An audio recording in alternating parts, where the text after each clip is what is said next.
All right, children, let's proceed to the divisional organizational structure, merits and demerits. Okay, so the first merit under divisional organizational structure is product specialization.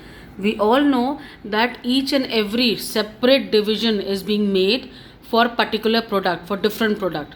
Likewise, plastic department, metal department, footwear department, then belts department, accessories department, all these. So special departments, special divisions are being made to their particular product, and thus this gain experience in all the functions related to particular product. All right. Next we have greater accountability, as all the divisions are answerable for their losses or the profit they have earned. They individually are accountable for their profit and losses. Thus here accountability lies. There in functional, the accountability cannot be ascertained. Why? Because all the departments are interrelated to each other. Any mistake done by any department has to be forbidden by other departments as well.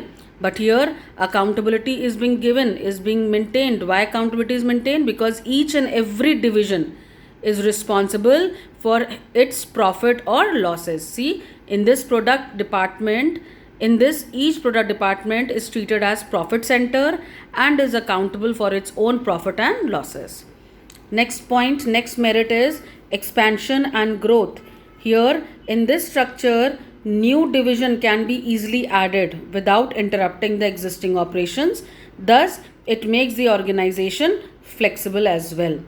Okay, any point of time, if the entrepreneur thinks that he can add a new product to its product line, to its organization, he can easily do it. Why so? Because the adding to the new product in the division, or adding the new division in the form of product, it cannot interrupt the existing operations of the organization. Understood with the three merits of divisional? Number one, product specialization. Why are they specialized in a product? Because separate division is maintained for separate type of product.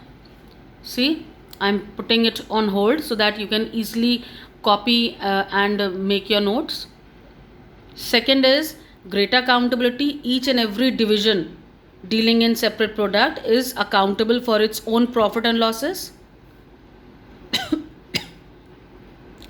Then third, expansion and growth. In this structure, new divisions can easily be added on without interrupting the existing operations, and this makes the organization flexible.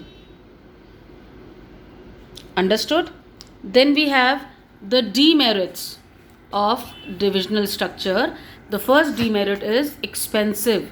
Why expensive? Because we all have seen that for each division separate departments have been made. Likewise, purchase department you can easily find in plastic division, as well as in metal department. So this creates the duplication of resources in various departments, since each division has separate set of familiar functions.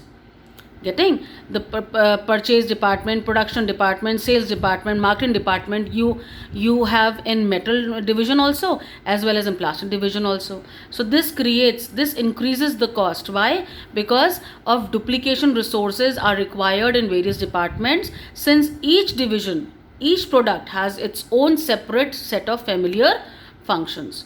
Okay, so all the functions, all the departments needing all the resources which can be utilized by other divisions as well.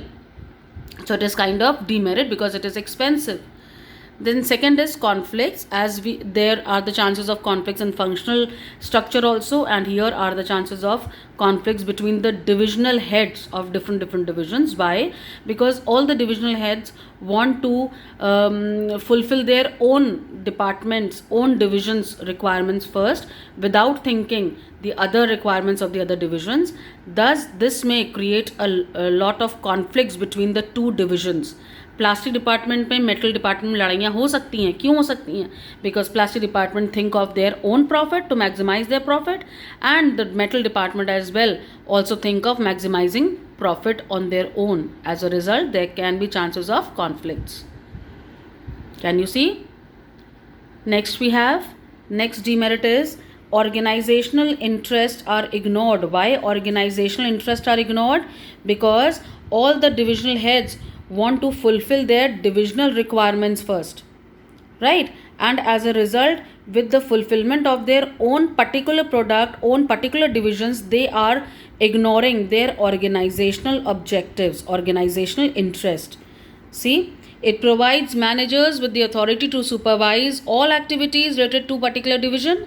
As a result, the divisional heads pay more attention to their particular products and thus ignore which objectives?